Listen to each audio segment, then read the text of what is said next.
welcome and happy fall. The agenda opens up for a review and any revisions of the October 8th, 2025 meeting. Any revisions that need to be addressed in those minutes?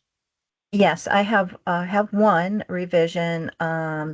It's just for correct the license extension for Eric Victor, RSP 2065 from 12/31/26 to 12/31/25.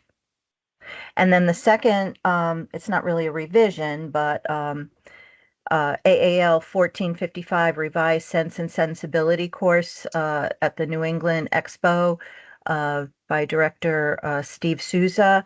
That was approved. So all's good with that.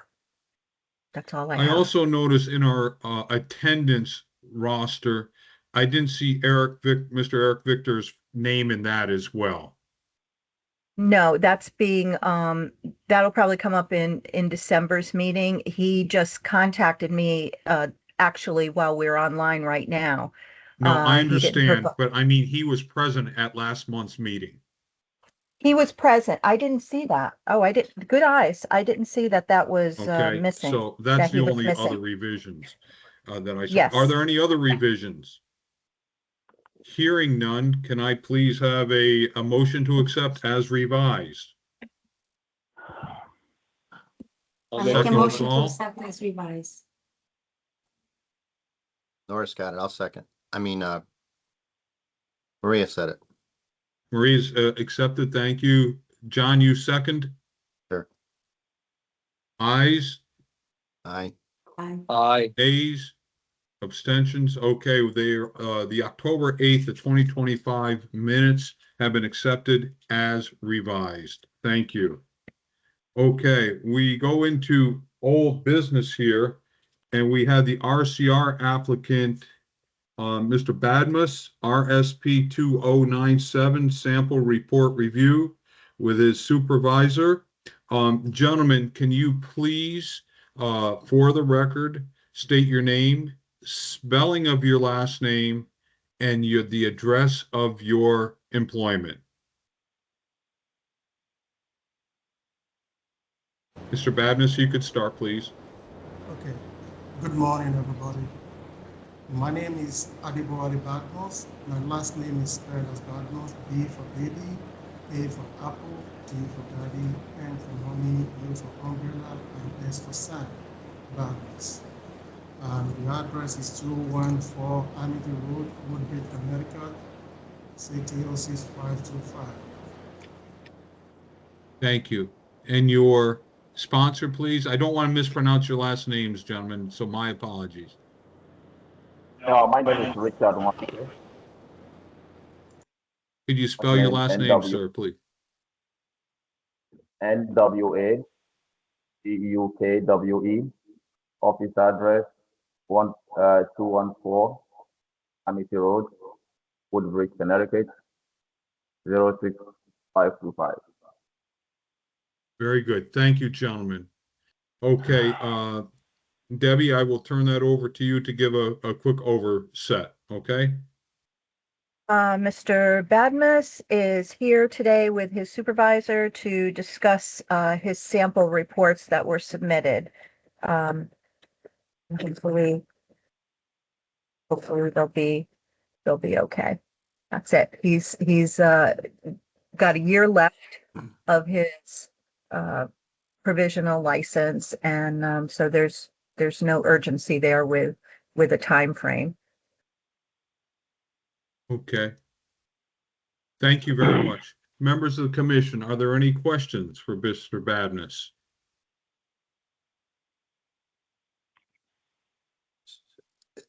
Is Jennifer going to go? She is not on yet. Oh, I just got an email from Jennifer. Jason, she's in the waiting room. No, I she's don't not. see- I sent her the link to the right. I don't think she's in the right meeting because she wasn't in the waiting room. So I just sent her the link to this one. Oh, So it should be a minute or two. I was in the Thank other, you. I was in the other, so, sorry, good morning. Thank you. there's another party going on. Mr. Badmus, let me ask you this, if I could start here. What has been the most challenging assignment you've ever worked on, and what did you do to overcome the challenges? Okay, thank you very much for that question. Definitely one of the most challenging assignments I've ever done, fortunately, is one of the one with New Gate, the Broadway assignment, because that assignment is modern, is huge, and the value is actually above my credential. So my supervisor gave me some responsibility, which I did, and when we got back to the office, he actually made a lot of correction on that for me. And to me, I believe that's quite challenging for me, because before then, I was actually doing some assignments within the value of within my credentials. So that was really, and to overcome it, he actually reviewed what I did and made so much correction on it for me. So I took those corrections because I believe I was doing pretty good. I was doing some assignment which he would tell me that you did good, you did good. And on that particular one, he told me that, hey, we need to come and look at this and all.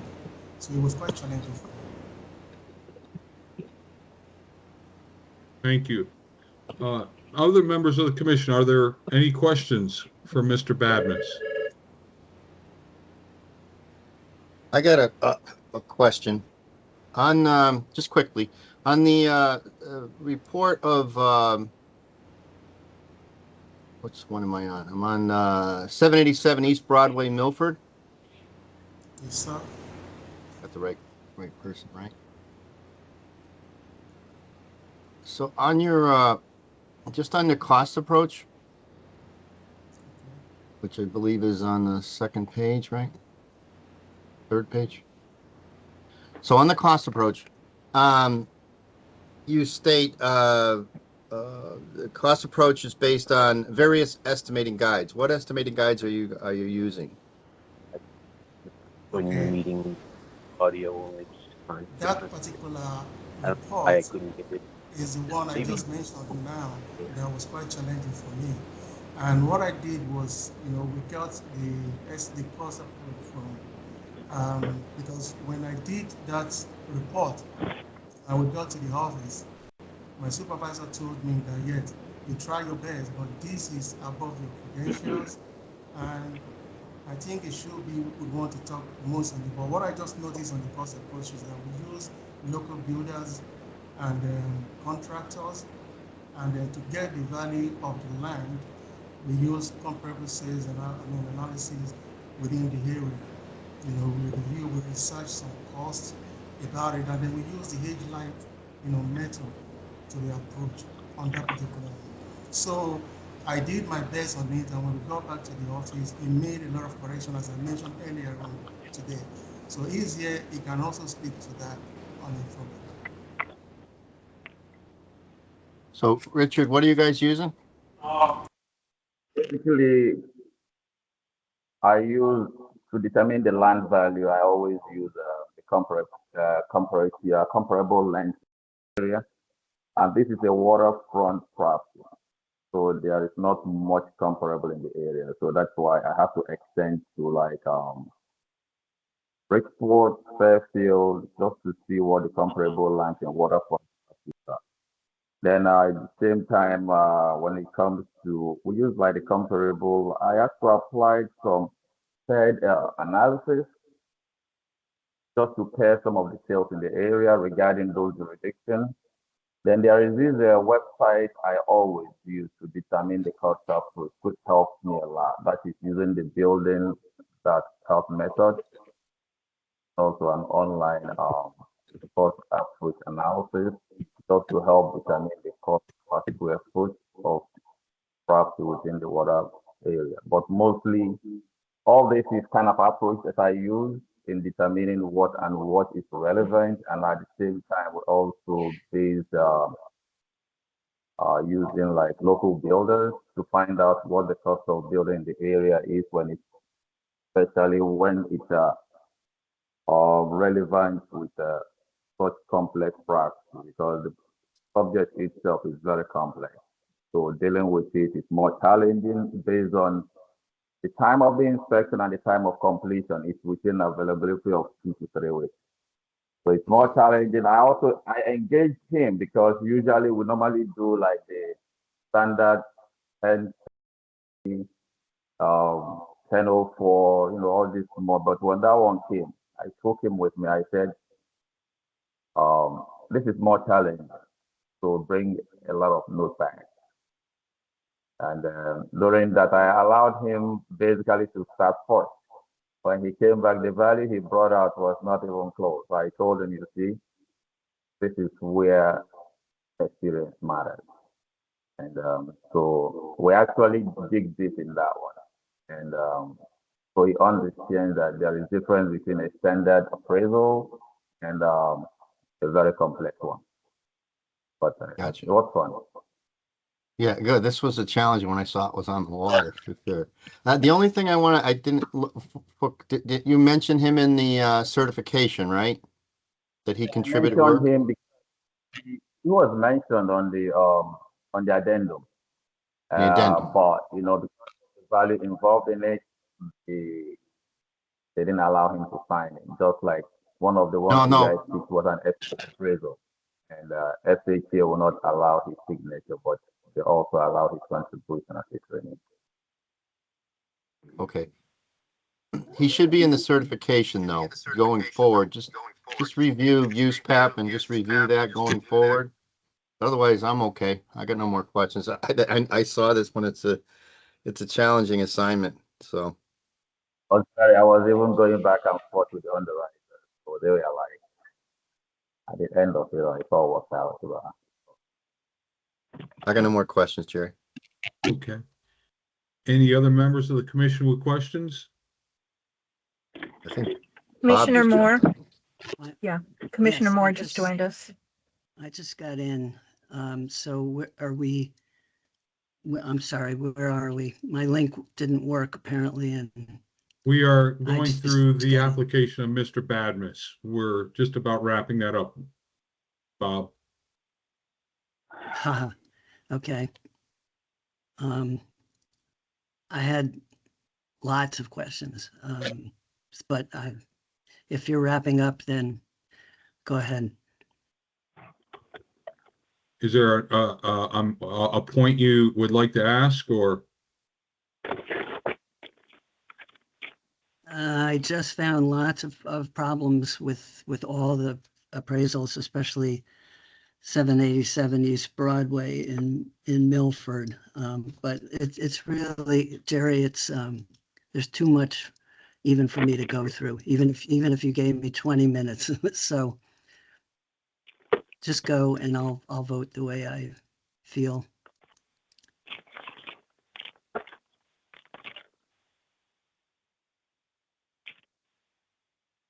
Help me, I'm having, because of the computer issues, hearing hard to hear. Is it, Bob, are you going to ask questions or? Well, No. no, can you hear me now, Jerry? It's not your end, it's my end with the computer situation I have here, okay? Okay.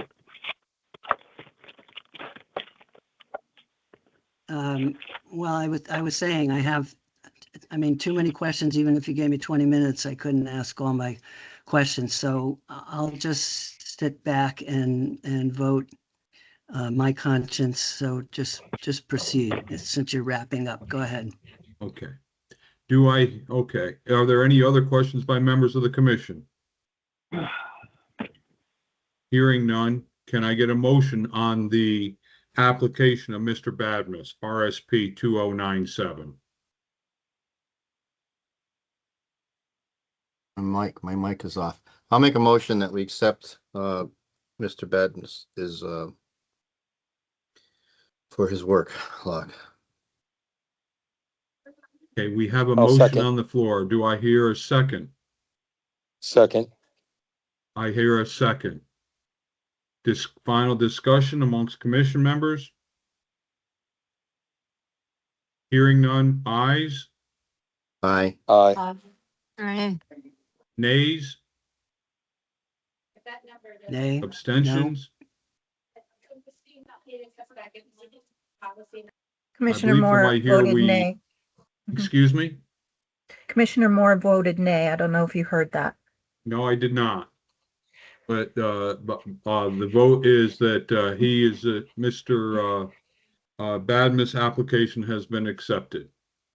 Okay, Mr. Badmus, you will then will reach out to Ms. Yancey or Mr. Mosier, and they will let you know what the next steps or the process or procedure is. Okay?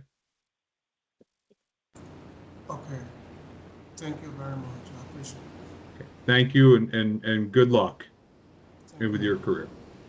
Thank you, everybody. Thank you.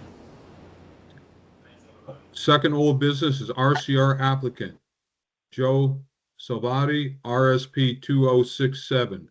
Update on qualifying education and sixth year experience. Debbie, I'll give you the floor to give us an update. Mr. Savati still has 3 courses to complete. There was an issue where he had paid for a package. I don't know if he's here. Was sent the. You are? Okay, I'll let you speak then. Oh, Mr. Salvati, thank you. My apologies. Please, can you state your name, spelling of your last name, and the address of your business employment for the record, please? Sure. Joseph Salvati. My last name is spelled S-A-L, V as in Victor, A-T-I. And my address of the business is 65 General Dalton Drive, Naugatuck, Connecticut, 06770. Thank you. Can you turn his camera on? Yes, Mr. Salvati, do you have a camera? I'm on my iPhone right now. Would I hit the FaceTime thing? I don't know. Well, you can give it, then give us an update, please, of where things stand. Okay. Oh, well, I kind of had some sort of a strategy and it went a bit array. I waited till I was anticipating taking the course and I was figuring maybe 10 months or so before I would start the courses and that I required to take and pass before I could sit for the test. And I started taking 2 of the courses. I got through 2 of the courses, and then I go to the third. Now, the time frame of this was, like I said, 10 months before. So this whole process started probably around April, May, and I took the first course then, got through that one, and then I started on the second one, and the same way. I go to Miss McKissick the next to open up the next course, and my courses weren't there, and I thought this was really funny. I thought it was maybe a glitch in the software, and so I called them, and they said, "Oh yes, Mr. Salvati, your courses have been discontinued and are no longer available." And I said, "Well, I paid almost $1,400 for this package, and I only got through 2 of them." And he goes, "Yes, that's unfortunate, and there's nothing we can do."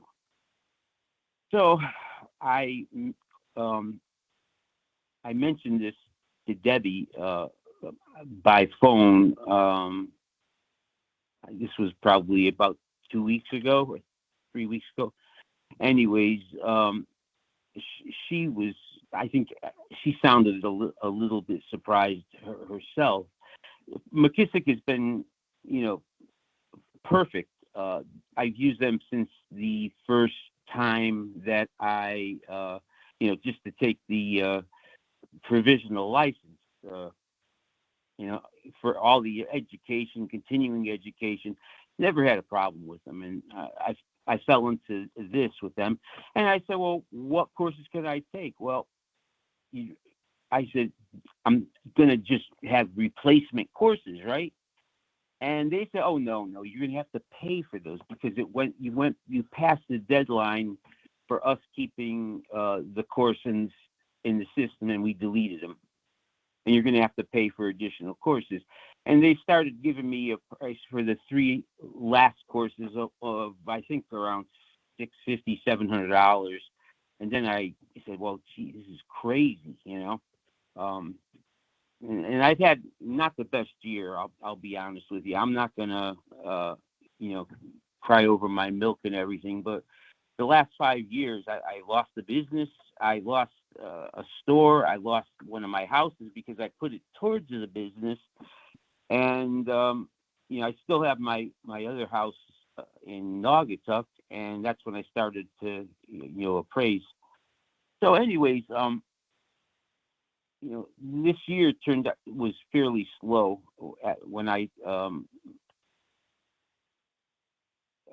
started it, and it was very few reports. It was marking, not much. So, anyways, I had to work another job to just make the thing. I'm the only one working in the household now. My wife is a bit older than me, and she's retired, and I understand that, and that's fine. But it comes out to about 3 jobs I'm working, including being a provisional appraiser. Anyways, I mentioned to Debbie. Debbie and I have been in a conversation, once a few times since that for that episode, and I believe she mentioned she talked to them. I knew they would. If they talked to her, probably they got a little bit, shook them up a little bit. Maybe, I hope so, at least. Anyways, they gave us a price of $300 for the remaining courses. But in the interim, I burnt maybe probably about 2 weeks of time where I couldn't proceed to the next course, and I'm on a timeline where my course expire. My license will expire 12/30 of 2025, which is roughly a month and a half from now. And everything seems a little bit vague, and maybe you folks could answer a question or two. Like when the license retires, will I be able to take the test after the license retires if I'm still working on my my requirements, to sit for the course, or am I SOL there, or will it be okay? I don't know how this is the first time I've ever, of course, probably the only, that I will be in this situation. So there's a couple of questions in my mind where I stand as far as that goes. If maybe you guys could answer that. I like, will I be able to, if I don't finish the last 3 courses in time and study for the test, and I don't feel ready to take the final test, what is your procedure? Well, before we answer that, Mrs. Zawadi, I see a hand is up by Commissioner Moore, who may have a question for you. Okay, sure. Mr. Moore, Commissioner Moore. Yes. Hi, Mr. Salvati. Can you hear me? My microphone is maybe having problems. Yes, I can hear you fine. Thank you. Okay, I'm just wondering, I know you sort of went through this story before, and didn't you tell us previously that the reason McKissick wiped out your courses is because although you sat through the coursework, you never took the exams for those? That's not right, Deb? No, that was someone else. Ah, okay. Sorry for the confusion. Okay. So what are we, Um, can we recap? I'm a little confused hearing all this. What are we actually trying to decide right now? Are Do we you give an addressing- I'm I having guess- a difficult time hearing as well, John, so go ahead. Debbie, please give us a quick recap, okay? So Mr. Savati's 6-year with his extension that he received at the last meeting expires on December 30th of this year. So he's got 3 courses to complete. He went in to take one of the courses at least and found that McKissick's had basically shut him down on the remaining courses in his package that he paid for. I contacted them. They are in the process of working a reduced price for him to take the 3 courses. But he's going to need another extension. He's at his 6th year. He's past his 6th year. So, and as far as taking the PSI test after his license expires, our statutes read that there's a 6-year limit without an extension.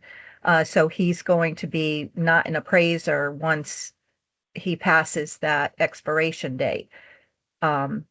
I would have to research that. I don't know if he would still qualify if he received an acceptance to take the test, but he's not even prepared to take the test yet because he still has the 3 qualifying courses to complete. So in summary, he's in his 6th year. He had asked for a 6th year. 6th year was granted. He is now really asking for a 7th year. An extension, yes. Okay, which be a 7-year, 2 years beyond when it should have been done. Well, 1 year, For 5 'Cause- years, you get 5 years, right? 6 years. We get 6 years. 6 years. So this is his first extension He's request? already received his first extension. This is a Okay. request for a second extension, correct? Is his supervisor in here today?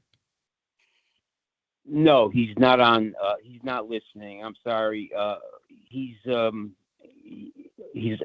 not available. I'm sorry. I have one more question, Jerry, and then I have a Please. comment. The question I have is, I know you're keeping track of your log. How many hours are you approximately on your log in terms of work experience? Because you mentioned that you've been having trouble getting work from your supervisor. That's only the last couple months into the new year. Before that, if you look at what I submitted, I think there's probably hundreds of hours past what you needed to suffice the requirements for the course and the license.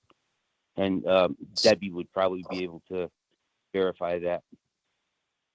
Excuse me, through, Mr. Chairman. Sir, Yes, Mr. Hawkins. do you know how many hours you actually have yourself?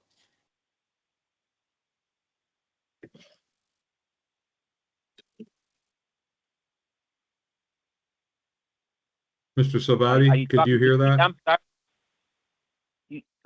You asked me how many hours I submitted myself. Yes, Well, you told me I hundreds, submitted but you're not, the give me first give me a number. hours, that I've done personally, closer to maybe 2,500 hours. Sir, second question, who's your sponsor? William DeTulio.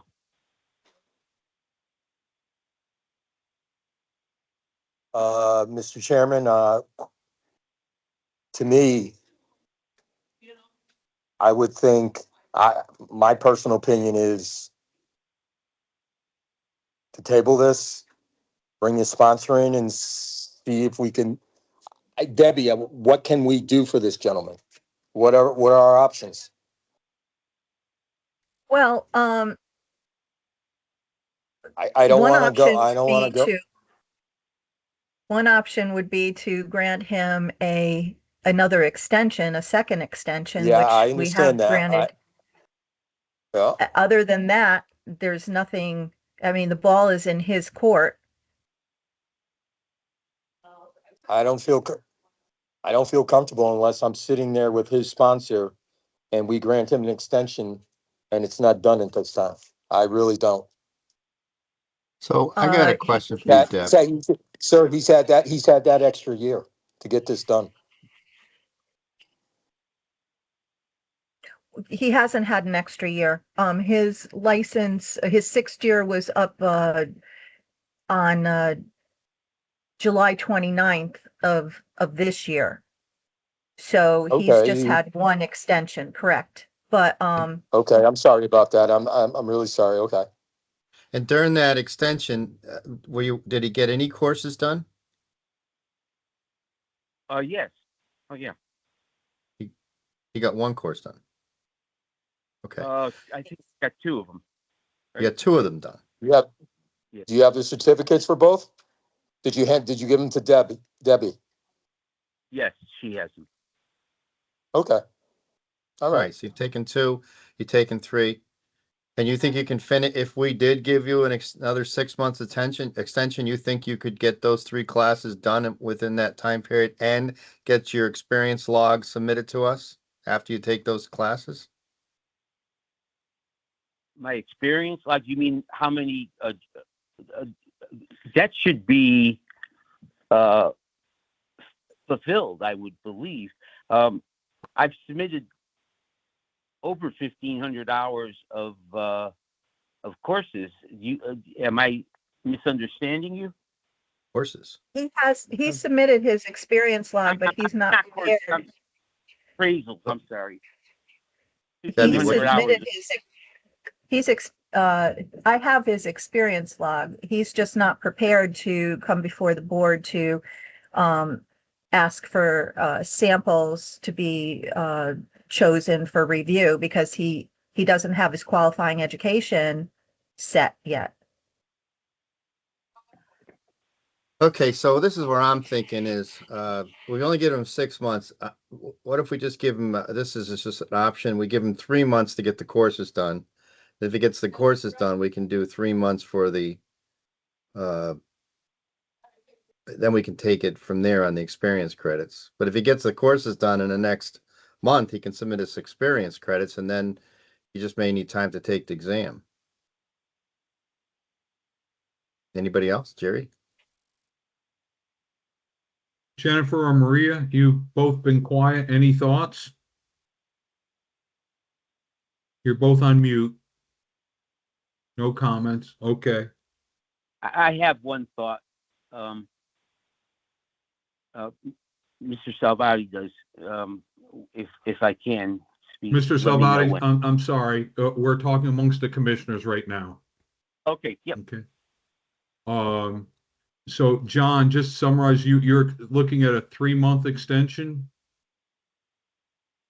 Well, the option would be that Is Bob's hand raised? I see a hand. Oh, I'm not I'm sure sorry, if that's Bob. old Go or ahead, new. Bob. That's leftover hand. Okay, all right. Bob's got 3 hands.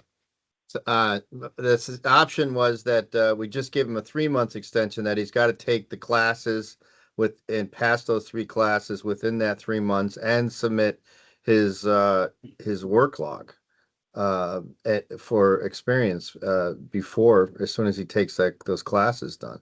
So it sounds like McKissick's ready to give him a discount and he's ready to go. So, he's got to buckle down and do it.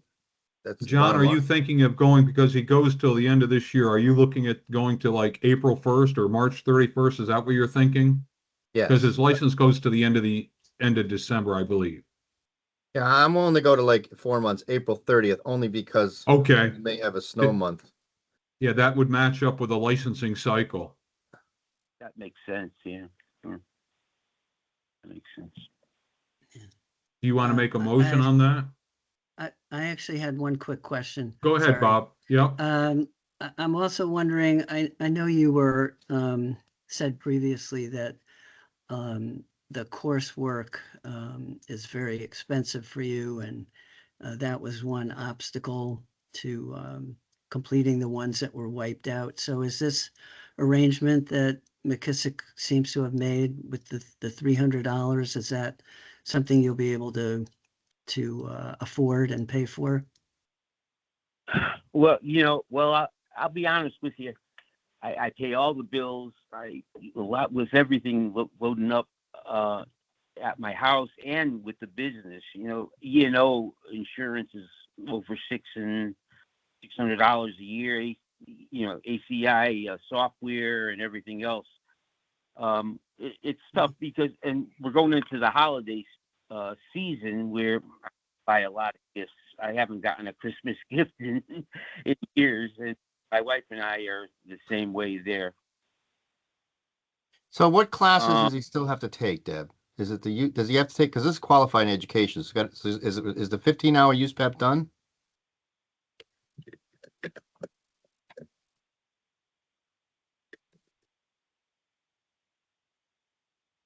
Joe, which classes have you already completed?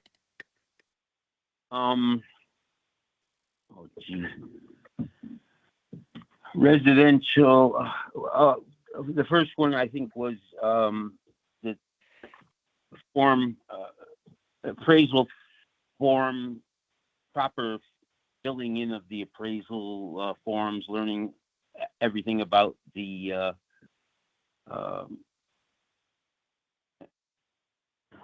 let's see. Appraisal forms is not qualifying education. No.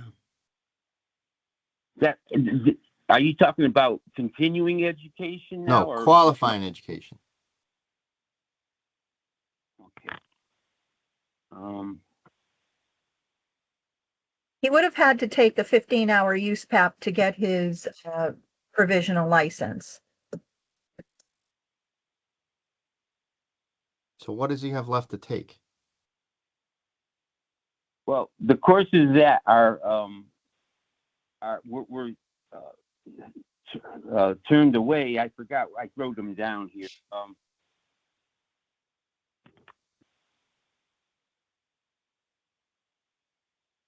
This guy's a mess. He just completed the residential sales comparison and income approach.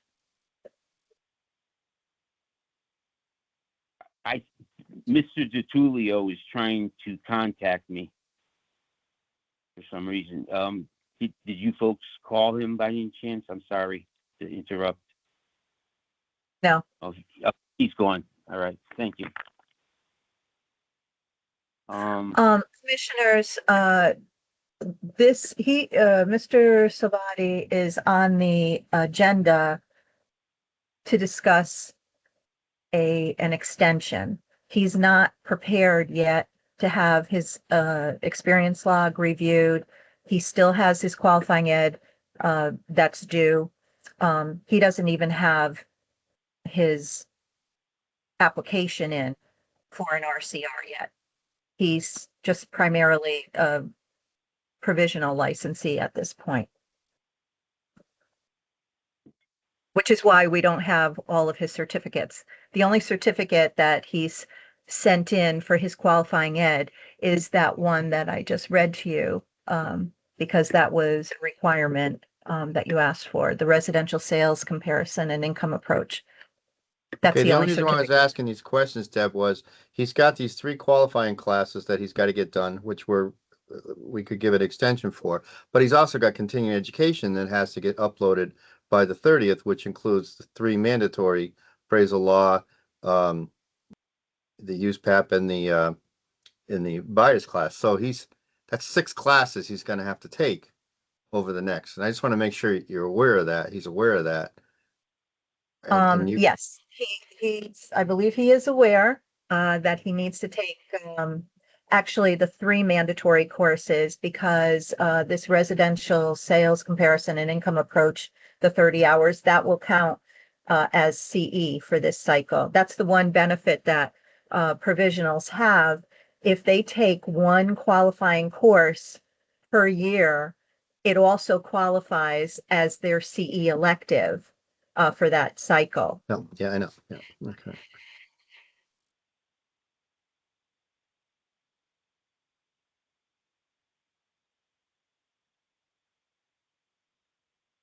Jerry's shut You're off, but I muted, can read Jerry. his. I'm You can read sorry, your- John, you were thinking about making a motion to the end of April? Yeah, I'm gonna make a motion that we extend him to to April 30th and so that he can get the 3 classes, qualified education classes done on top of his continuing education requirements, and that he submit his work log, which he already does, but submit that to us after he finishes the education. So as soon as he can, like hopefully he can get this all done so at the March meeting, we can approve all this so that he can take the exam and we don't have to give any more extensions. So that's my motion to the end of to Do I April hear 3rd. a second? A second call for a second? Third call? I'll make a second for discussion purposes. Okay, Jennifer has made a second. Discussion amongst commission members.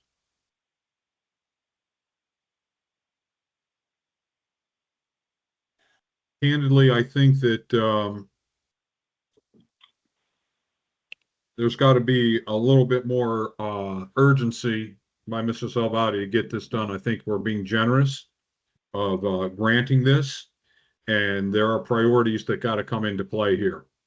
And you've had now 6+ years, and we're extending it here, if this passes again.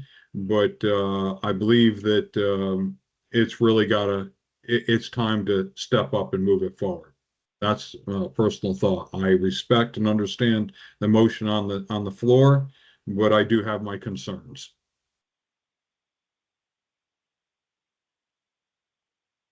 Any other discussion? Hearing none, I'll take a vote. Ayes. I'm an aye. Aye. Aye. I, Nays? Abstentions? Mr. Nays. Salvati, you've got an extension till the end of April, and good luck. Is there a nay there? Yeah, sorry, but I was an A. I'm sorry, Jennifer, you were a what? I was a no. Oh, a no, okay. Okay, so and Maria, I didn't want to speak for you. You were a yes or a no? I would say no. You're a no. So we have all right, then I'll go through it. Mr. Galvin, you are a yay. Yay. Mr. Norris and Mr. Hawkins, you're a yay. Yay. Mr. Moore, I'm a yes. I couldn't hear you, Mr. Moore. I'm a yes with the same reservations you have. Okay, there's 3, a yay. Ms. Rivera, your vote is a No. no. Okay. Ms. Lineweaver, your vote is a No. okay. So it does pass 3-2 for the record. So as you can read between the lines quite clearly, Mr. Salvati, you've got some work ahead of you here. Okay. Yes, I do. I understand completely now with the continuing ed. I didn't really know what was which came first, and as far as priorities and what was allowable and so forth. I'll be honest with you. I had a head of steam. I was moving forward pretty rapidly, and these last couple of weeks, the McKissick episode really sidetracked me. I was dumbfounded about it, to be honest with you, that they would do such a thing. They were such a good company to me. But they mentioned, I asked if they even sent me any type of notice that those courses that were expiring, and I never saw anything. But Okay, maybe they Mr. did. Salvati, we're going to be moving on the agenda. Good luck, and we hope that things work out successfully for you. I have a feeling they will. I appreciate everybody's generosity, and happy holidays to everybody. Thank you. to you and yours as well. Thank you. Now moving on to new business. Richard McDermott, RCG 406. Request 2 hours equivalent CE for completing IRWA webinar, determining the larger parcel. I make a motion that we accept Richard McDermott's determining the larger parcel. Those of you who don't know what Yellow Book is, this is a really interesting concept. It's a requirement of doing the Yellow Book appraisals for land acquisitions for the federal government. And it's a pretty good. Okay, motion on the floor. Do I hear a second? I'll make a Second. second. I think Bob just beat you, Jen. Okay, on that No one. worries. Okay, he's quick here. Okay, we have a motion. We have a second discussion. Hearing none. Ayes. Aye. Raise your hand if Aye. you could, if you're on, so I can see. All right, ayes. Aye. All right, then that passes. Thank you. The second thing on new business, Terrence Duffy, RCG 178, requests equivalent CE for attendance at the Income Capitalization CCMA Course 3 in June 2026. How many hours is he requesting, may I ask? It would just be for the equivalent, the elective hours. And those are, how many, I mean, how 11 long is the 11 course? hours. It's a He's week-long asking for course. 7 hours, and is the course longer than 7 hours? Yes. It's a 30-hour course. It's a, thank you. I just wanted to make sure to make it clarified, so going down the record that we are giving less hours than how he put in the hours and then some. Okay. Any discussion? Motion? Make a motion that we accept the Terrence Duffy for the 11 hours of credit for taking the Income Capitalization CCMA Course 3. We have a motion I'll on the second. floor. A second. Jennifer beat everyone this one. She's a second on that. There we go. Discussion? Hearing none. Ayes? Aye. Aye. Nays? Aye. Aye. Abstention. So grant Mr. Duffy's request. Third under new business, Michelle Tarsa, TARCA, RCR 362, requests equivalent CE for completion of the CCMA4 reval course. Can someone give me a how this course is at 30 hours? Is it 15 hours? It's A quick little history. It's a 30-hour course with the exam. And I believe, Debbie, correct me if I'm wrong, but I think when we went over these courses, this was included with the 1A and 1B where we only offer, is it 8? Yes, Because, that's yeah. correct. So in the past, we've only given 8 on this because it's Connecticut, it's specific to revaluation. So the portion that would be attributed to valuation principles is about 8 hours. Okay, and that is what she is requesting, Debbie? She didn't specifically request, and she just wants consideration for her elective hours. So she didn't. Okay. I just want to make sure I understand what I'm reading here. Right. She just okay. submitted the certificate. Okay, And, does someone want to make a motion?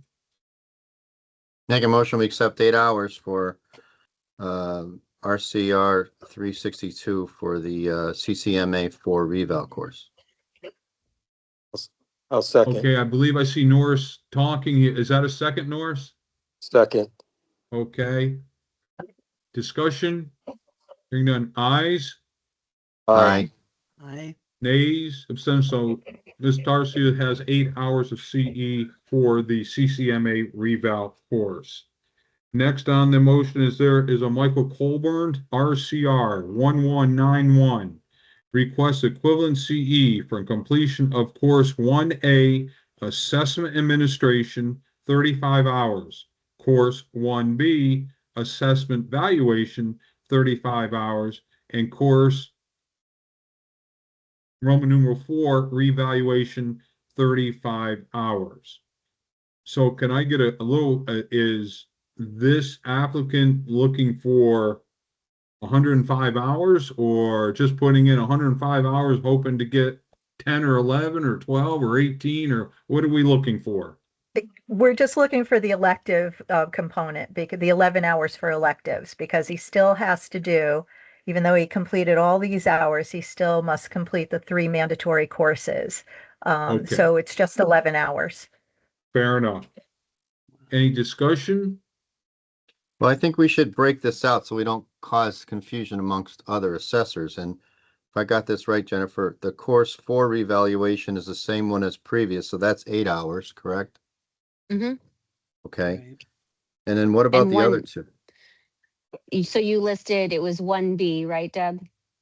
Yes. So 1B is not evaluation course predominantly, so we only have attributed 8 for that also. And what about the And 1A. 1A? Same. So 1A, 1B, and 4, historically, the commission has given 8 hours. For 2A, 2B, and 3, we give more because those are the valuation classes. Right, so then the next question I have is, so we don't be confusing, shouldn't we be making a motion to approve Michael Colburn for 8 hours for 1A, 8 hours for 1B, and 8 hours for course 4? Even though he's only needs 11? If that's a motion you want to make, John, it sounds fine to me. All right, I make that motion. Okay. Do I hear a second? A second second. call for a second. Oh, Jennifer just raised. Okay, Jennifer, a second. Discussion? Hearing none. Ayes, Aye. Aye. Aye. nays, abstentions. I think that's very good on everyone's part of breaking that out so there'll be consistency if others are asking for these hours moving forward in the next 3, 4, 5 months or whatever we have here. The next on the new business is RCR applicant Jesse Warsacha, RSP 2150, experience log review and sample selection. Supervisor is Danielle Laporte, RCR 299. Uh, are they on here this morning? Are they joined us? Yes, I am. Good morning, sir. And for the record, could you please give your name, spelling of your last name, and the address of your employment?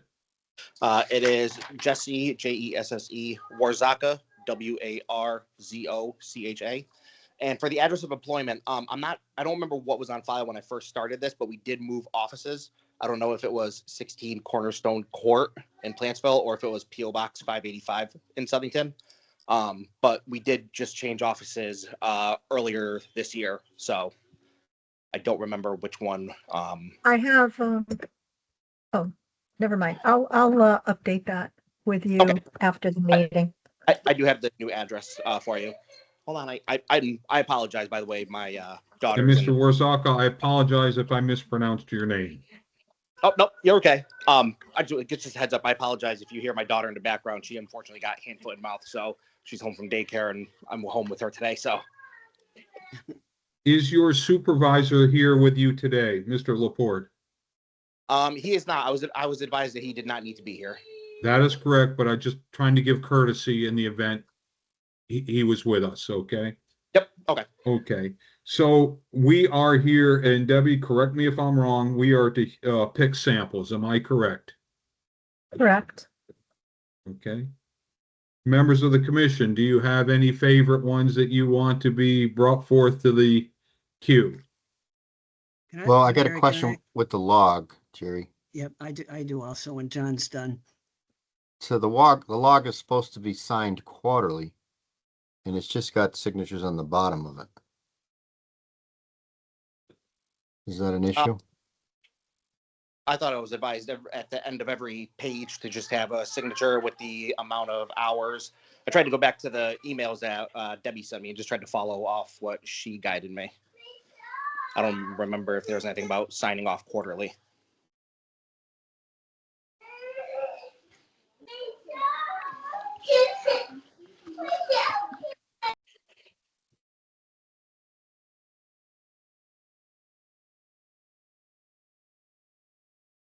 You looking that up, Deb?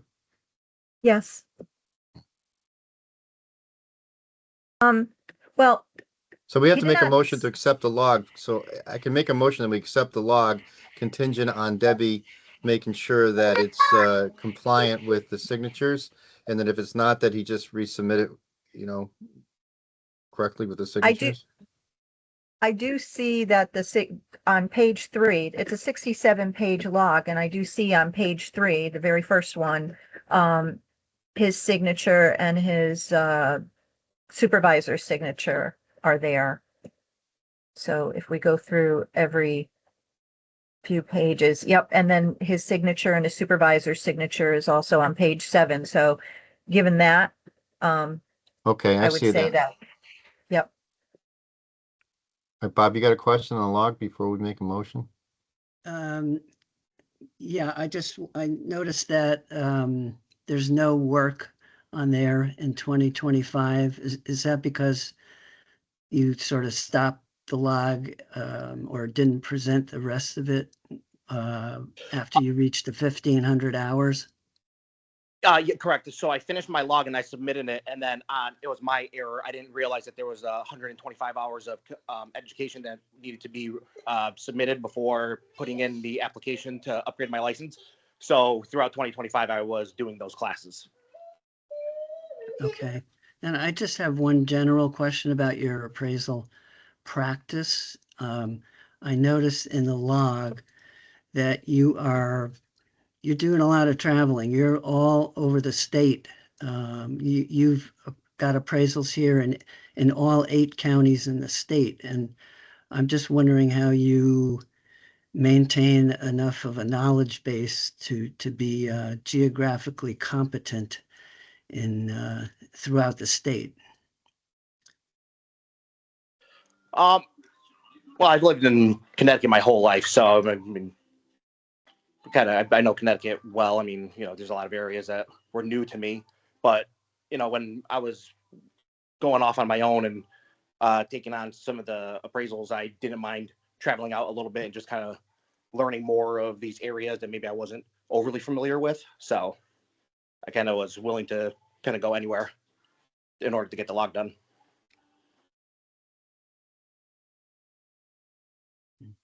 Okay, we need a motion to approve the log, or it can be subject to before we even move forward. So I make a motion, we just approve the log. Do I hear a second? Second? Bob has made a second.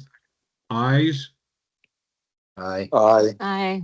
nays, abstentions. Okay, so the log is forward. Now we need to pick samples. Does anyone want to start it off? Bob, your hand is up. Well, if no one else has any picked, I have 4 that I picked out. Great, go ahead, fire away. Okay. On the log, it's entry 23, dated 6/20/23. It's 128 Corbin Road in Hamden. Then entry 172, completed on 10/4/24, 101 Santa Fe Avenue in Hamden. Entry 180, 11/1/24, 77D East Broadway in Milford. And entry 198, 12/10/24, 1626 North Main Street in Waterbury. That'll give us an older report and some newer ones, and a single family, condo, and multifamily. So we'll cover all that. Sounds pretty good. Awesome. Anybody else want other ones on? Debbie, I saw you raise your hand. I was just going to say, one of those needs to have a cost approach, Jesse. And if Okay. one of those selected don't have the cost approach, please select one in addition to those 4 that does have the cost approach. Perfect. I will make sure I do that. And Mrs. Warzalka, I want you to present your very best appraisal that you feel you're very proud of to be looked at. Okay, Perfect. it's your choice. It is absolutely 100% your choice, but whatever it is, we would like to see it. Perfect. I noted that down. I can do that. Very good. Any other questions from members of the commission? Okay, Mr. Warzalka, thank you very much. And we look forward to seeing your work product down the road here. Perfect. Thank you guys very much. I appreciate it. Thank you. Have a good day. Thank you. You too. The next thing on the new business is the meeting schedule, and thank you for putting this together. And it is duly noted that we are meeting in person on the 11th of March. This is 2026, excuse me. And we're meeting in May in person, September, and in December of next year. So that's 4 times in person. And please note that due to the Veterans Day holiday that we just happened to pass yesterday, that our meeting next year in 2026 will be on November 10th, which is a Tuesday. Just want to give everyone a heads up, you know, if you were like me, I'll forget about it, and then we'll be needed to remind it about, you know, November 9th, you know, something like that, the way I go at times. So, thank you very much for putting that in person here.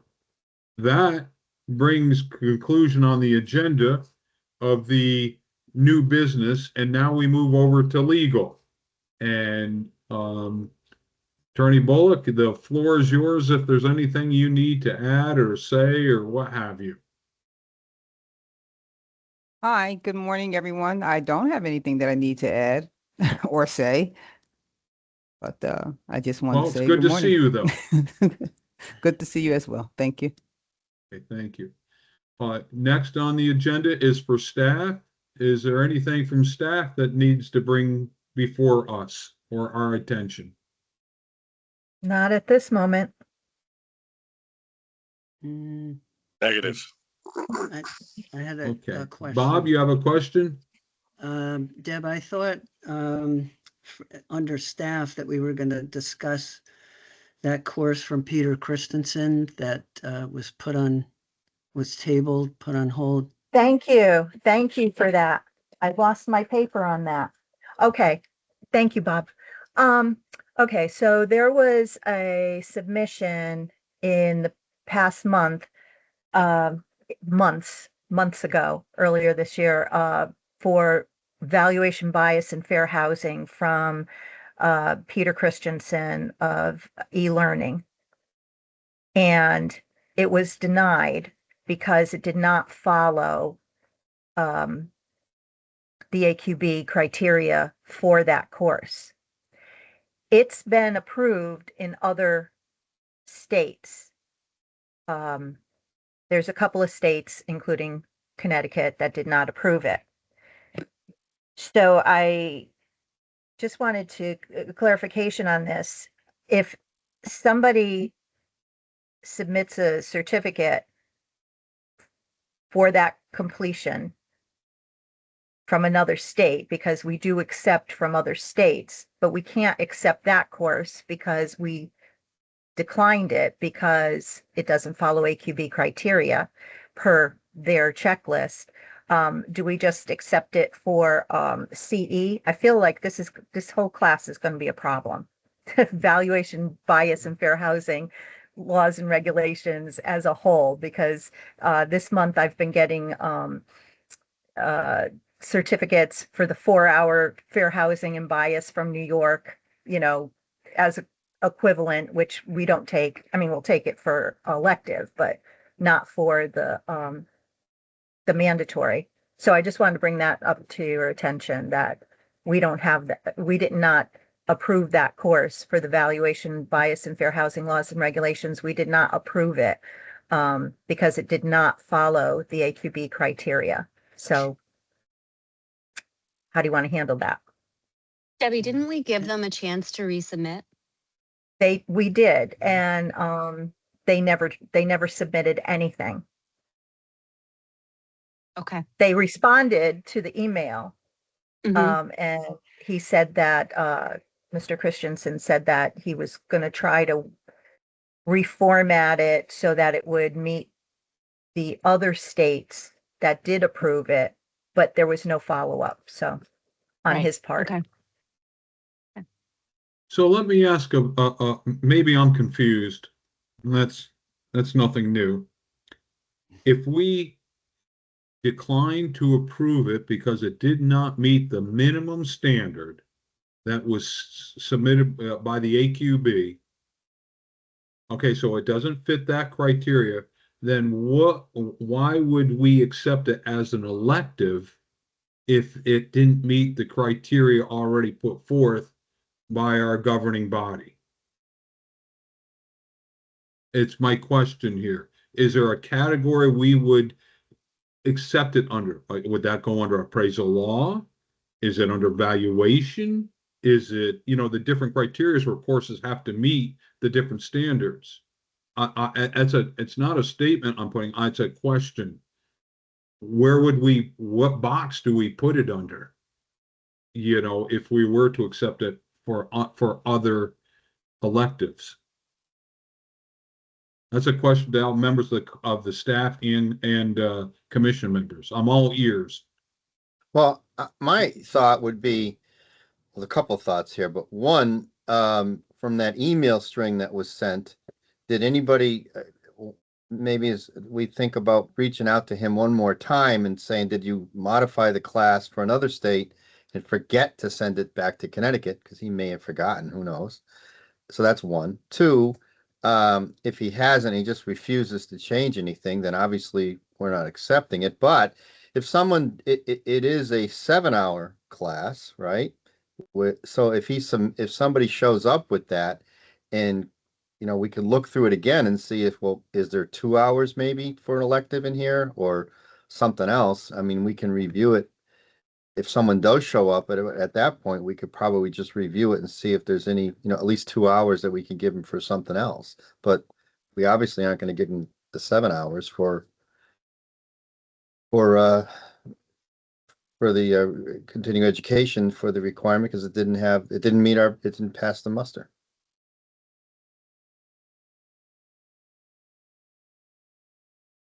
Is Jerry frozen? Any other thoughts by members of the commission? I roll back to one thought here. I see Scott de Blasio's on, from the Appraisal Institute.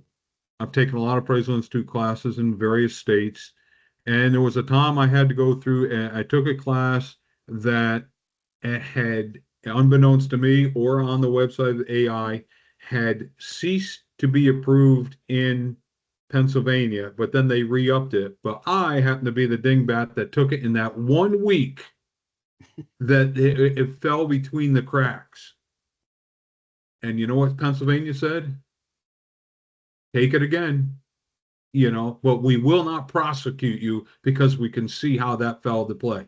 These things, I think, under that type of thought process that occurred, by no fault of the Appraisal Institute, by no fault of anyone, it was just a timing thing here. I think this is another thing that, starts to fall into that criteria. If we have not approved the class for maybe a specific criteria or for that mandatory side, is there information in there that is pertinent that would elect to be an elective?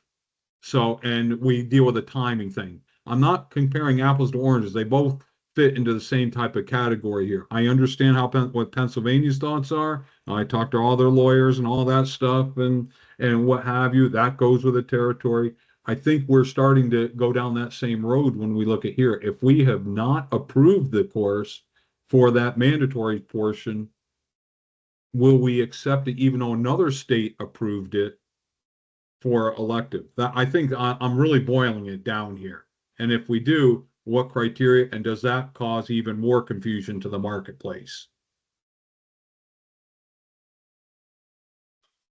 I'm wondering if I reach out to that school, if they'll be able to give me a list of, say, Connecticut licensees that took the course with them And then if I reach out to those licensees just to let them know that the course is not approved as the mandatory in Connecticut, because I just feel that there may be a miscommunication with this course and they're going to be non-compliant come February 1st for that 7-hour course. So in line with what Jerry just said and what Debbie just said, I don't think we should be asking for the list, Deb, only because that's kind of projecting. I think we should just ask him if he wants to reconsider and submit it to us for our January meeting, if of what he submitted. That's one. But the second thing is what Jerry just said. If we don't approve it, like this Pennsylvania did, it doesn't mean we, and somebody takes and submit it and they weren't aware of it. Well, we don't have to punish them. We can kind of make an exception for them and require them to take it, take an actually approved class again. So I don't think we necessarily have to fine them or anything. It says on their certificate, that Connecticut is not approved because they list on the certificate the states that have approved it. And I think there's 3 states, including us, that did not approve it. And it's clearly noted on their certificate. They read the certificate. So they're aware, but I think maybe John is right in one of his other comments that maybe we should review that course and see if we can pick a category for it and pull out some hours that that they can get credit for. So do you want me to Would that send it not again to take you? place, would that not take place in February, March, and April? Because the license goes till the end of April, and that's why, in part, why the state legislature had everything move up. So there was a time to do reviewing, and to make adjustments. That was my understanding why we moved it up to get everything in by the end of January. And I think it would be premature if we reviewed it now and came up with some hours because no Yep. one submitted it.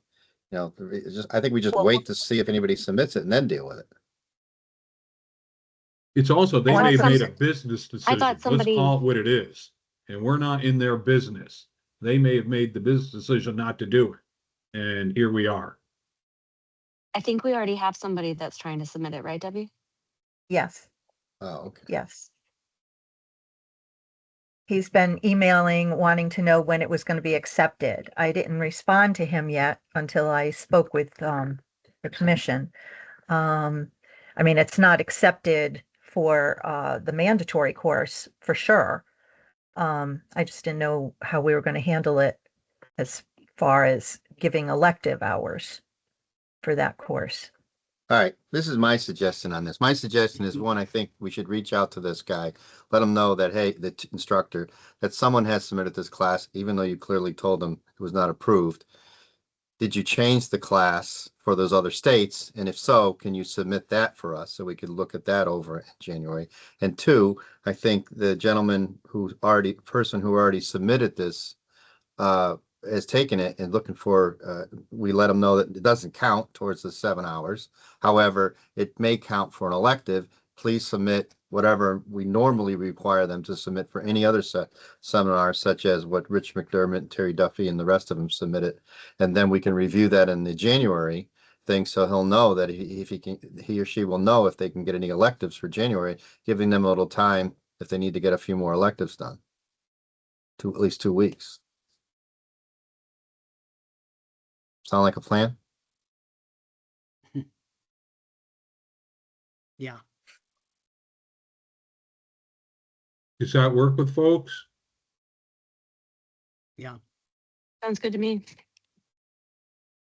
Okay. So therefore, we're still, it's got to be on a one-off basis, is what you're saying, John. Like anybody else, any other course. Yes. Okay. But Yes, Bob. I'm thinking, I'm sorry, Mr. Chairman, I'm thinking that we're going to get some other people submitting, and maybe we should have some sort of standard answer for them as well, not just as a one-off for this person who's already applied for it. I think it's going to happen again. So what would you suggest, Bob? Well, maybe telling them exactly what John suggested we tell this one person who has already applied, that we sort of adopt that as a standard reply at this point until we get a response from the school. I believe we would be doing that anyway, would we not? I mean, your point's on point. Yeah, I don't just, I don't- I think you're very, it's so they'll have to apply individually as well. Obviously, the Right. school did not do something here. You know, we can't run their school. Yeah. That's their business.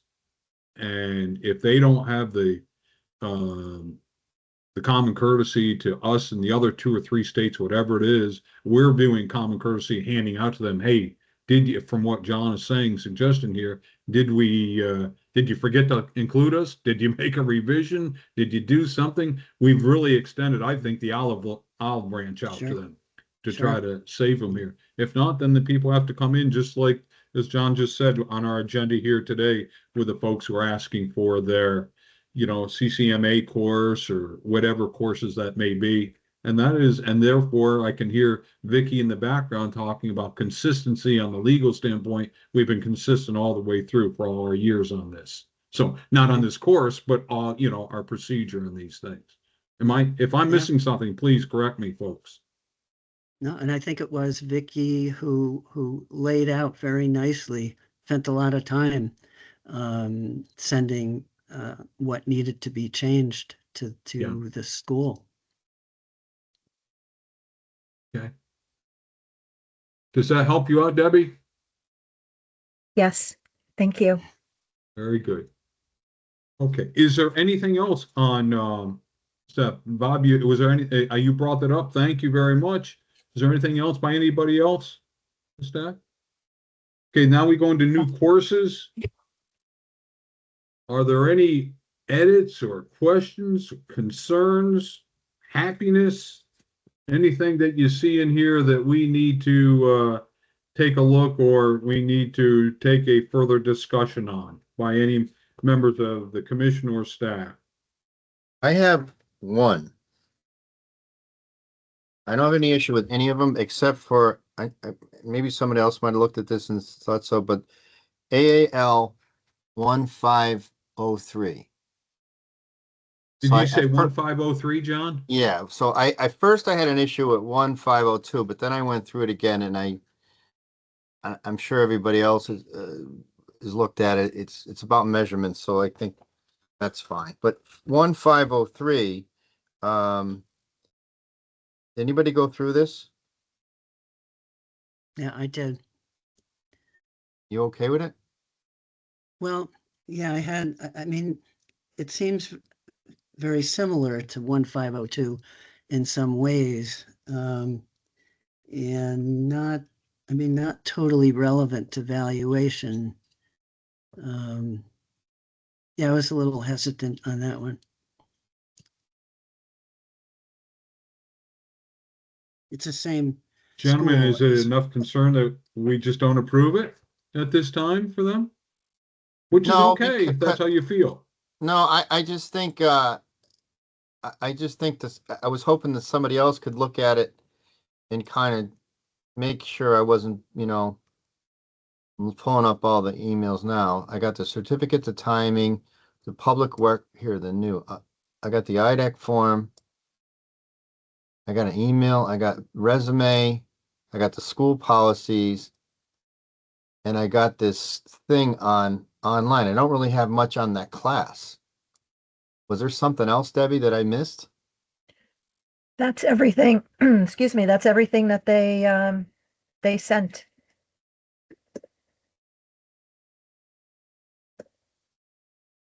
The very last link, new IDAC. Oh, no, that's the IDAC, sorry. I mean, I got the There's description of 5. the course from the IDEC certificate. Mhm. So the only thing that they sent was the course outline by hour. And that was 6 pages.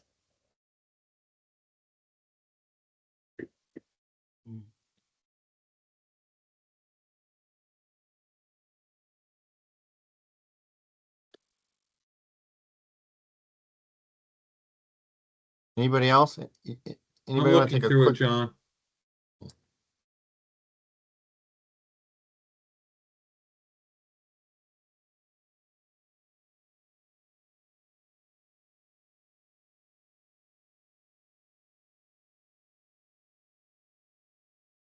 Where's the meat for what they're teaching? Right. It's pretty bare bones. The only thing that would be in that category would be their course outline. Yeah, Right.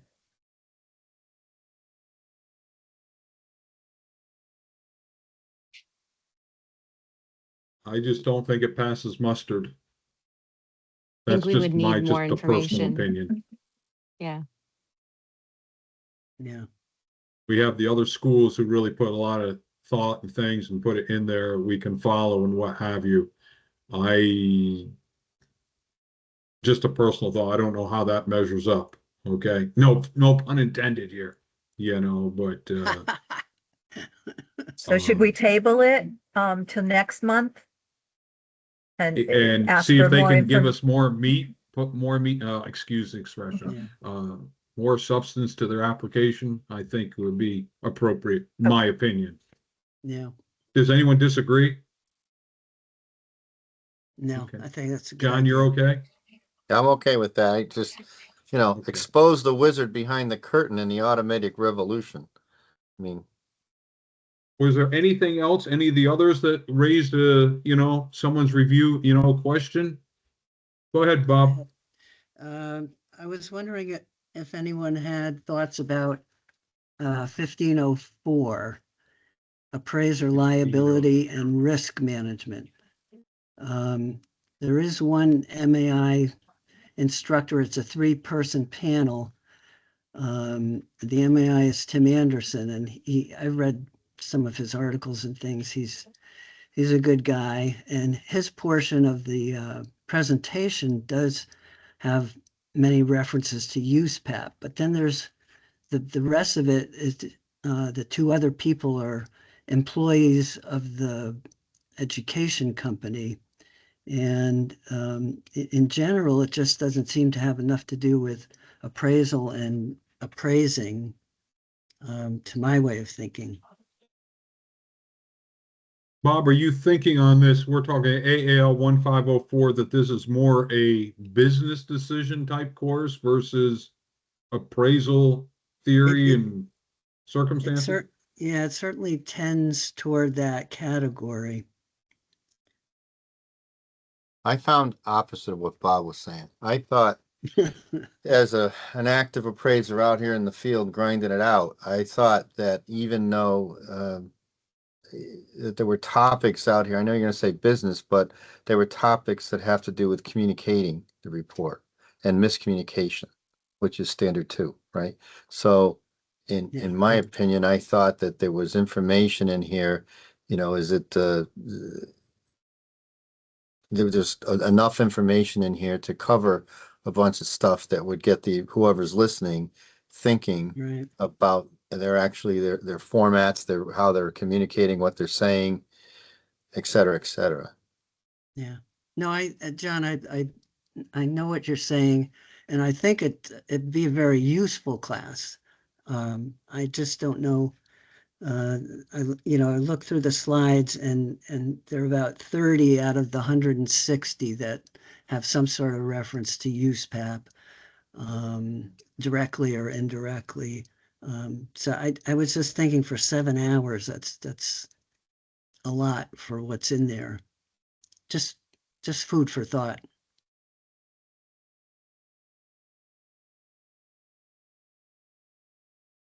Well, John has been saying, over the years,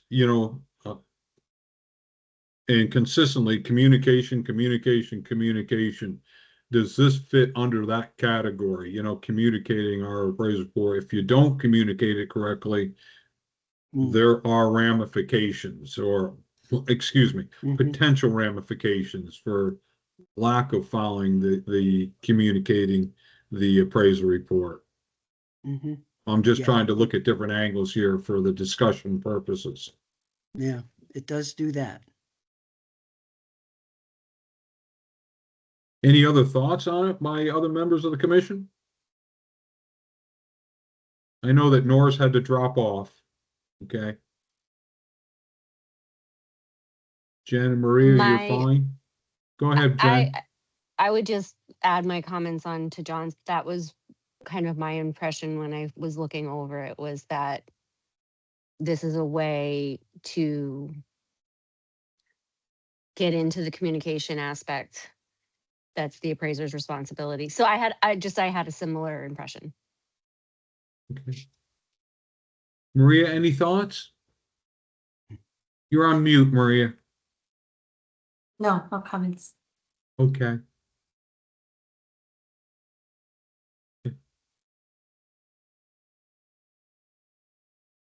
We move forward with it. Bob, are you okay or? I'm okay. Yeah. All right.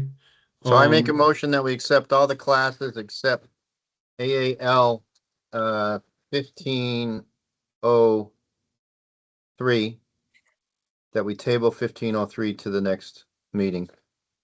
Okay, motion on the floor, a second. Second. Bob, a second. Ayes, Aye. Aye. Aye. nays, abstentions. Okay, we've gone through there. Now we have comments and concerns by any person presented today. Anything to come before us? Mr. Chair, this is Scott DiBiasio with the Appraisal Institute, if I may. Good morning, sir. Good morning, Mr. Chair and Commissioners. Just real quick, I know obviously the discussion this morning on the Fair Housing Evaluation Bias course was interesting, and I know that that is something that's been front of mind for the Commission for quite a while. But I just wanted to let you know that the Appraisal Institute's Valuation Bias and Fair Housing Laws and Regulations class has been fully approved by the AQB. And if you look at your list of courses that you just approved, it was approved in Connecticut as well. That course is going very well. It's an online course.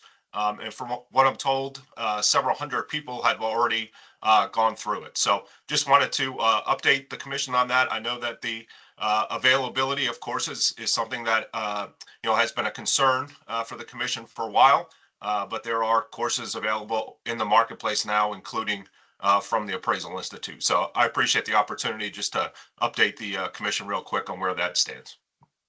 Thank you for the update, Mr. Biagio. Was is there a concern now, like we're a unique situation? We have really about a 75-day window for people to get it done in there.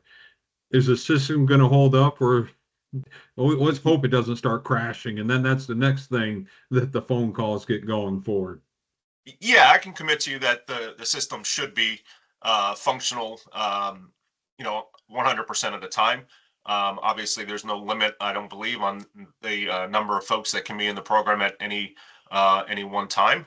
So I'm fairly confident that it's going to continue to function very well. We haven't had any hiccups with it, I don't think, with the couple of hundred people that have gone through it all already. Okay. But yeah, you know where my concern is, because Absolutely. all of a sudden January 1st comes up and people say, oh, and now, everyone makes the big rush, and all of a sudden, the clock begins, and then, Debbie and Jeff are going to get call after call after call, and just, age before us, very quickly. Yeah, I don't know if the Appraisal Institute's course is the only one that has been approved in Connecticut so far, but there are other courses that are available out there in the marketplace if there is an issue with any one provider. Okay. Thank you for the update. I know we have pestered you, me specifically, for the last year asking the question. So it is the news we have waited for, and am very happy to hear it. Thank you. Thank you, sir. Any other Scott? comments to come before us? Scott, while we have you, while you have the floor, do you have your computer handy to read off the email that you sent me with the update on Perea? Sure. Let me just pull it up here real quick. And Okay. there are some updated numbers after that, but I'll just read what you said. This is back Mhm. from October October 8th. October 8th. Yep. And there are three folks from Connecticut who are enrolled in the AI Perea program. Two of them actually live in New York, but have indicated that they want to become licensed in multiple states. There's one person that is nearly 50% of the way through the LR practice assignments, one person who's about a third of the way through, and another one that is about 80% of the way through. We also awarded one person in Connecticut a scholarship as part of the Pathways to Success program. I believe that that person is now enrolled in the Perea program. We have another one from Connecticut that has finished their QE, but they have not yet taken our readiness exam. And then there was one that had an unfortunate family situation and had to leave the program, but she is eligible to re-enroll if she so chooses. So. Thank you. Great. Scott, how many have gone through the Perea? A lot of time, a lot of effort, a lot of resources gone. How many have graduated to this point, coast to coast? There are, as of last week, there are about 55 people that have completed the LR program. About 31 of those have obtained the LR credential in the states that have that credential. And I'm very happy to report that we still have a 100% pass rate on the LR exam. So all 31 of those folks that have become licensed have passed the exam on the first attempt, which is something that cannot be said for the traditional supervisor trainee model. And anecdotally, from another state, actually a couple of different states, where folks that have gone through Perea had to submit work product, much like for review, much like you do in Connecticut. I was talking with one of the board members in that state, and he said it was hands down the best appraisal work that he had ever seen being submitted for experience review. And we've had other similar comments from board members and commissioners in other states, as well as folks that have been users or have seen those appraisal reports. There's actually one person that completed LR Perea and made the decision. I think it was a risky one, but he made the decision to open his own shop. And from what I understand, he is doing very, very well and has a wide range of clients. So the program is working. It's turning out really well. Qualified appraisers who are being employed in the marketplace, or in that gentleman's case, hanging out a shingle and opening his own business. So it's going very well. Obviously, we've had our share of technical glitches and things that we've had to adjust, but I think that's true of any new initiative, especially one that's heavily based upon technology. There's about, I think, 170 or so folks that are enrolled in the program right now. Another 200 or so that have passed the readiness exam. And then another 200 that have completed their qualifying education and are waiting to take our readiness exam. And I can forward the latest statistics to Debbie for dissemination to the commission, but that's a rough breakdown of where folks stand in going through the program. Obviously, we wish that people would be able to go through the program a little bit more quickly so that as they roll out, we can roll new people in. We do have a little bit of a capacity limitation about that 170 or so number.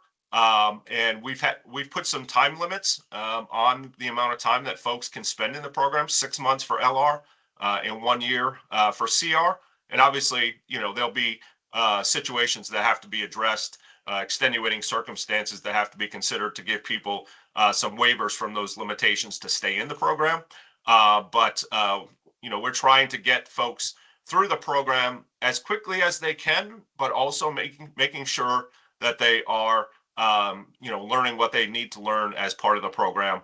But so far, it's going really, really well and turning out some pretty well qualified appraisers. Great. Is there have you found is there a geographical area where you find it's really become popular, or really there is no component like that? There's no rhyme or reason to it. I think we have folks from, if not all states, a strong majority of the states. Obviously, some of the larger states like Texas, I think we have like 20 people from Texas enrolled in LR Perea. But it is a wide geographic dispersion. And we also see a number of people in rural areas that are enrolled in the program. I think the difficulty in finding a supervisor is even more is worse in the rural areas. So folks are turning to Perea in those areas. Very good. Thank you. Any other Thank you, sir. questions for Scott by anyone? Thank you, Debbie, for bringing this up. That's good. Thank you very much. Anything else, folks, before us? Hearing none, before I call for a motion to, I just from myself and my family to you and yours, we wish you all a very healthy and happy Thanksgiving holiday. We all got a lot of things, some big, some small, some in between to be thankful for. So please have a wonderful holiday and nothing but the best. And could I please get a motion for adjournment? I'll make that motion. Okay, Jen, I guess you're the only one who want to call it day. Everyone else wants to keep it rolling, Can I get a second? I second. All right, Maria's got the second. Hey, folks, thank you for the guests who are on here. Thank you very much for participating. We like to hear from you, and it's all positive. And thank you very much. Have a great day, folks. Be well. Happy holidays, Thank everybody. you. Happy See you in holidays. person, Have a in person Have a great next month. Thanksgiving, everybody. Yep, take care. Have a good one. Take Bye-bye. care. Have a good Bye. day. Bye.